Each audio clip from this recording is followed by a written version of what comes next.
Hello dear friend, नमस्कार। स्वागत है आप सभी का।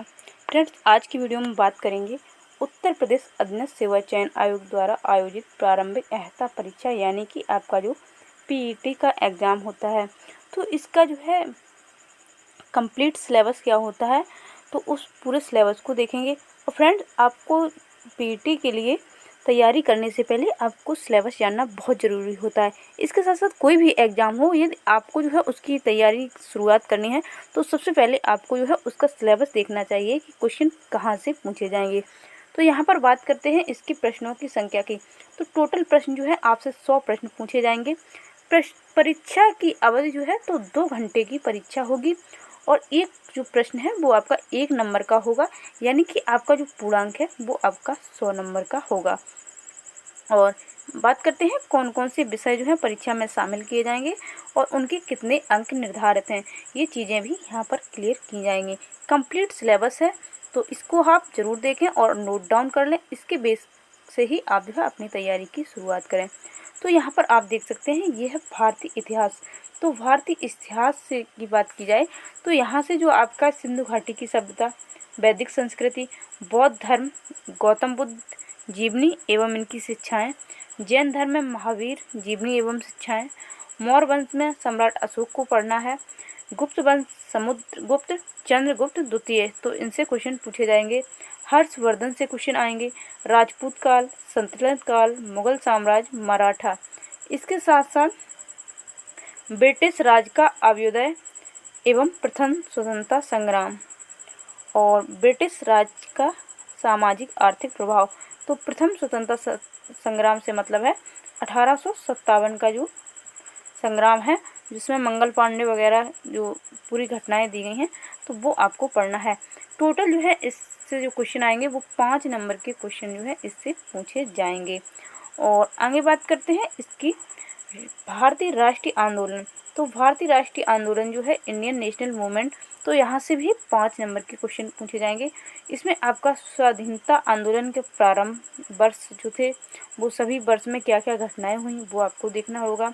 स्वदेशी तथा सविनय अवज्ञा आंदोलन, महात्मा गांधी तथा अन्य नेताओं की भूमिका, क्रांतिकारी आंदोलन तथा उग्र राष्ट्रवाद का उदय, विधायी संशोधन तथा ब्रिटिश इंडिया एक्ट 1935, भारत छोड़ो आंदोलन, आज़ाद हिंद फौज तथा नेताजी सुभाष चंद्र बोस। तो इन सभी से जो है टोटल 5 नंबर के आपके क्वेश्चन आएंगे। यानी कि आपका इतिहास की बात की जाए तो आपका जो राष्ट्रीय आंदोलन होता है, ये इंडियन नेशनल मूवमेंट, ये भी आपकी हिस्ट्री का जो है एक भाग है। तो कुल मिला के जाके जब टोटल जो है आपकी 10 नंबर के जो क्वेश्चन हैं वो आपके हिस्ट्री से पूछे जाएंगे। 10 नंबर के क्वेश्चन जो है आपके ये हो गए हिस्ट्री से। यहाँ पर इसको डिवाइड करके लिखा है, लेकिन भारतीय राष्ट्रीय आंदोलन आपकी हिस्ट्री में से ही होता है ये पोर्शन। तो आप जो है हिस्ट्री आपकी 10 नंबर की आती है। ज्योग्राफी की बात की जाए तो ज्योग्राफी जो है यानी कि भूगोल जो है आपकी 5 नंबर की पूछी जाती है। यहाँ से जो है भारत एवं विश्व का भूगोल आएगा, नदियाँ तथा नदियाँ, घाटी, भूजल संसाधन, पर्वत, पहाड़ियाँ तथा हिमनद, मरुस्थल और शुष्क क्षेत्र, वन, खनिज संसाधन। जो खनिज संसाधन है वो विशेषकर जो है भारत से संबंधित ऐसे क्वेश्चन जो है वो आएंगे। और भारत एवं विश्व का राजनीतिक भूगोल क्या है, जलवायु तथा मौसम, टाइम जोन और जनसांख्यिकी परिवर्तन तथा प्रवास। इसके साथ साथ जो है भारतीय अर्थव्यवस्था। तो भारतीय अर्थव्यवस्था की बात की जाए तो यहाँ से भी आपके जो है टोटल 5 क्वेश्चन आएंगे और 5 नंबर के पूछे जाएंगे। भारतीय अर्थव्यवस्था जो है 1947 से लेकर 1991 तक की जो भी महत्वपूर्ण योजनाएं थीं, जो भी महत्वपूर्ण कार्य थे, वो सभी आपको यहाँ पर देखना है। योजना आयोग की तथा पंचवर्षीय योजनाएं, जो भी महत्वपूर्ण योजनाएं हुई थी वो सभी योजनाएं, मिश्रित अर्थव्यवस्था का विकास, निजी एवं सार्वजनिक क्षेत्र, हरित क्रांति से संबंधित सभी क्वेश्चन हैं, दूध विकास एवं ऑपरेशन फ्लड से संबंधित, बैंकों का राष्ट्रीयकरण तथा सुधार। तो यहाँ से सभी क्वेश्चन मिला के आपके 5 नंबर के जो है टोटल ये क्वेश्चन आपके पूछे जाएंगे। जीएसटी वगैरह को भी आप जो है अच्छे से देख के जाएं। आगे बात करते हैं भारतीय संविधान एवं लोक प्रशासन। तो भारतीय संविधान एवं लोक प्रशासन की बात की जाए तो यहाँ से क्वेश्चन भी अच्छे लेवल के पूछे जाते हैं और 5 नंबर के यहाँ से क्वेश्चन आते हैं। भारतीय संविधान को आपको बहुत अच्छे से पढ़ के जाना है। यहाँ पर होता क्या है फ्रेंड्स, जो पीटी का एग्ज़ाम होता है तो यहाँ पर जो क्वेश्चन तो 1 नंबर का आता है, लेकिन आप ये देखेंगे कि जो पीटी का एग्ज़ाम है इसमें लगभग जो है आपको 15% क्वेश्चन ऐसे देखने को मिलेंगे। आप 2021 का पेपर उठा के देख लीजिए, 15% क्वेश्चन इसमें ऐसे थे जिसमें कि आपको सिर्फ जो है ऑप्शन 1 नहीं मिल रहा था। वहाँ पर आपको चारों ऑप्शन, जैसे कथन और निष्कर्ष में इतने बड़े क्वेश्चन के ऑप्शन दिए होते हैं, इसी प्रकार के आपके हिस्ट्री और जो है जो संविधान और अर्थव्यवस्था से भी क्वेश्चन पूछे गए थे। आपको 4 ऑप्शंस दिए जाते हैं और कभी उनका मिलान करने को दे दिया जाता है, कभी उनका जो है जैसे हिस्ट्री में जो सन या ईयर आती हैं, जैसे कौन कौन सी घटनाएं किस ईयर में हुई थी, तो उन ईयर का क्रम मिलाने को दे दिया जाता है। तो क्वेश्चन जो है बिल्कुल इजी भी नहीं होते हैं सारे क्वेश्चन।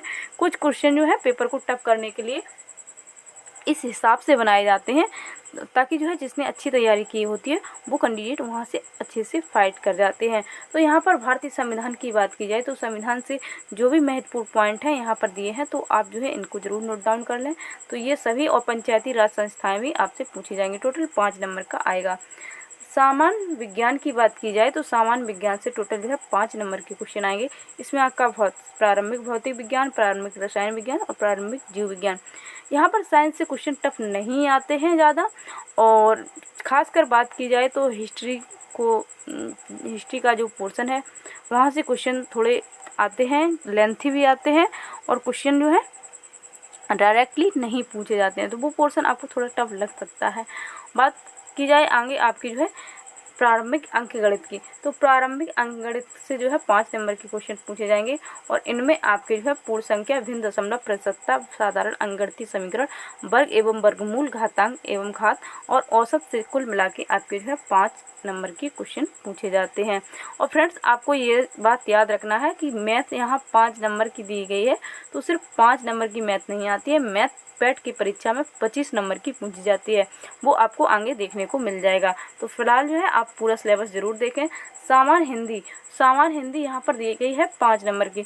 सामान्य हिंदी भी फ्रेंड्स 5 नंबर की नहीं आती है।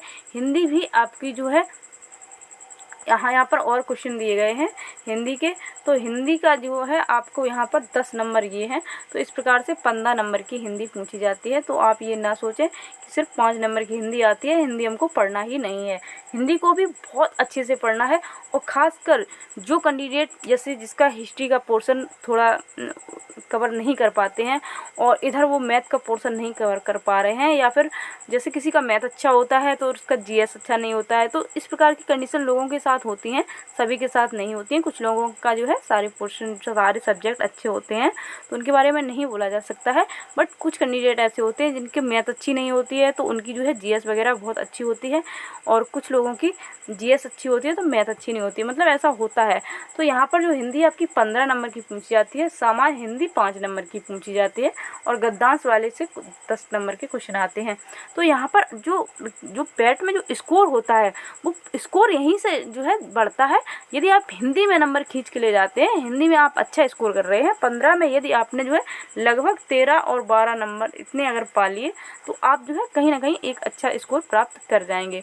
तो हिंदी की बात की जाए, संधि, विलोम शब्द, पर्यायवाची शब्द, वाक्यांशों के लिए एक शब्द, लिंग, समश्रुति, भिन्नार्थ शब्द, मुहावरे, लोकोक्तियाँ, सामान्य, अशुद्धियाँ, लेखक और रचनाएं, गद्य एवं पद। तो ये टोटल मिला के आपके 5 नंबर के क्वेश्चन यहाँ से पूछे जाते हैं।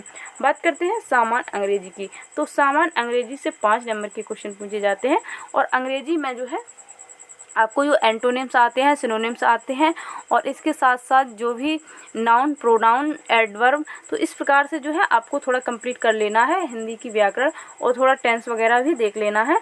और इसके साथ अपठित गद्यांश पर आधारित प्रश्न आते हैं। तो इस टाइप से 5 नंबर की इंग्लिश आती है। इंग्लिश ज़्यादा टफ नहीं आती है फ्रेंड्स, आपको इंग्लिश के लिए बहुत ज़्यादा परेशान नहीं होना है। आप कोई आपकी एनसीईआरटी की 10th या 12th लेवल की आपकी जो भी ग्रामर्स की बुक हो, तो उससे आप पढ़ लें, आपका कवर हो जाएगा। आपको इंग्लिश के लिए बहुत ज़्यादा परेशान नहीं होना है। अब आगे बात करते हैं इसकी तर्क एवं तर्क शक्ति की। तो जो रीजनिंग का पोर्शन है ये भी बहुत ज़्यादा टफ नहीं आता है, बहुत सिंपल से इसमें क्वेश्चन आते हैं। 5 नंबर का मात्र रीजनिंग आता है। तो यहाँ पर वृद्ध एवं लघु, क्रम एवं रैंकिंग, संबंध, समूह से भिन्न को अलग करना, कैलेंडर एवं घड़ी, कारण और प्रभाव, कोडिंग डिकोडिंग और निगमनात्मक तर्क, कथन, निष्कर्ष। तो यहाँ पर जहाँ आपको थोड़ी बहुत प्रॉब्लम हो सकती है वो आपको कैलेंडर एवं घड़ी के क्वेश्चंस में हो सकती है, अथवा जो तर्क वाले क्वेश्चन आते हैं। बाकी का रीजनिंग कुछ नहीं है, आराम से कर ले जाएंगे। 5 नंबर का है, कोई दिक्कत नहीं होगी। करंट अफेयर्स की बात करी जाए तो यहाँ से 10 नंबर के आते हैं और 10 नंबर फ्रेंड्स आपके एग्जाम्स के लिए बहुत ही महत्वपूर्ण होते हैं। तो करंट अफेयर आपको भारत का और विश्व का दोनों का बहुत अच्छे से तैयार करना है, क्योंकि करंट अफेयर्स आपको यहाँ पर कोई आपको फार्मूला नहीं लगाना है, आपको बिल्कुल टाइम नहीं देना है। यदि आपको आंसर आता है तो आप 10-15 सेकंड में आंसर कर देंगे। तो यहाँ से आपकी यदि करंट अफेयर्स अच्छी है, एक तो आपका टाइम का बचत हो जाएगा क्योंकि आप जल्दी क्वेश्चन सॉल्व कर लेंगे, और आपको 10 नंबर की करंट अफेयर्स मिल रही है। तो 10 नंबर बहुत होते हैं किसी एग्जाम को क्रैक करने के लिए। आगे सामान्य जागरूकता। तो सामान्य जागरूकता की बात की जाए तो ये 10 नंबर का पोर्शन यहाँ से भी आता है। तो यहाँ से जो अभी टॉपिक हैं तो इनका आप जो है एक बार स्क्रीनशॉट जरूर ले लें, ताकि जो है मैं आगे बढ़ सकूं, वीडियो ज़्यादा बड़ी ना हो। तो एक बार इसका स्क्रीनशॉट लेके रख लें। यहाँ से जो है इतने सारे टॉपिक से क्वेश्चन कवर होंगे। आगे है अपठित गद्यांश का विवेचन एवं विश्लेषण। तो यहाँ पर आपके जो है 10 नंबर के क्वेश्चन पूछे जाएंगे। 2 गद्यांश आते हैं, प्रत्येक गद्यांश पर 5 प्रश्न पूछे जाते हैं। इस प्रकार से 10 हो जाते हैं। और हिंदी का यही पोर्शन मैं बता रही थी कि ये 10 नंबर यहाँ से आते हैं। 5 नंबर आपके जो है सामान्य हिंदी के हो जाते हैं। तो इस प्रकार से आपको 15 नंबर यहाँ से मिल जाते हैं। ग्राफ की व्याख्या एवं विश्लेषण। तो यहाँ से 2 ग्राफ आते हैं। तो इस प्रकार से जो है 10 नंबर ये हो जाते हैं, और ये मैथ के हैं, ये क्वेश्चन जो है मैथ के हैं, और 10 नंबर ये। तो इस प्रकार से जो है 2 तालिकाएं, 2 ग्राफ मिलके और 5 नंबर की आपकी सामान्य अंकगणित आती है। तो टोटल मिला के मैथ की बात की जाए तो मैथ फ्रेंड्स आपकी 25 नंबर की आती है। तो मैथ को आपको बिल्कुल इग्नोर नहीं करना है, मैथ को आपको ज़रूर लगाना है, मैथ की प्रैक्टिस करनी है। मैथ से ही आपके मैथ है, हिस्ट्री है, हिंदी है और करंट अफेयर्स, ये आपको स्कोर बढ़ाएंगे। क्योंकि सिर्फ मैथ ही ऐसा है, फार्मूला लगाना है। करंट अफेयर्स में आपको सीधे 10 नंबर मिलने वाले हैं। हिंदी में भी यदि आपको आंसर आता है तो आप 15 सेकंड में आंसर कर देंगे। अब बात करते हैं इसकी नेगेटिव मार्किंग की। तो फ्रेंड्स इसकी जो नेगेटिव मार्किंग है वो प्रत्येक गलत प्रश्न है तो 1/4 अंक की कटौती की जाएगी। तो आपको क्वेश्चन माइनस में नहीं ले जाने हैं, आपको जिस क्वेश्चन का आंसर आता है वही क्वेश्चन सॉल्व करके आएँ। हाँ, यदि आपको थोड़ा बहुत डाउट है तो आप कर सकते हैं। तो इस प्रकार से यहाँ पर जो है जो पेपर का प्रकार होगा वो आपका वस्तुनिष्ठ प्रकृति का होगा। तो वो चीज़ आपको जो है पहले से क्लियर की गई है। तो फ्रेंड्स इस प्रकार से जो है आपका कंप्लीट सिलेबस यहाँ पर प्रोवाइड किया गया है। और जो भी आप सिलेबस पढ़ें तो वो आप जो हाई स्कूल और इंटर की बुक्स के लेवल का सिलेबस आता है। और हालांकि कभी कहीं कुछ क्वेश्चन जो टफ किए जाते हैं तो वो ग्रेजुएशन लेवल के आते हैं। वैसे आप एनसीईआरटी बेस्ड बुकों से जो है तैयारी कर सकते हैं। इसके लिए मैंने अपने चैनल पर वीडियो भी अपलोड किया है बुक्स के लिए, तो वो उस वीडियो का भी लिंक आपको शेयर कर देंगे डिस्क्रिप्शन में, तो उसे भी देख लें। तो फ्रेंड्स इस प्रकार आपका पीएटी का कंप्लीट सिलेबस यहाँ पर हो गया है। तो वीडियो अच्छी लगी हो तो वीडियो को लाइक, वीडियो को शेयर और चैनल को सब्सक्राइब जरूर करें। मिलते हैं नेक्स्ट वीडियो में। Thank you.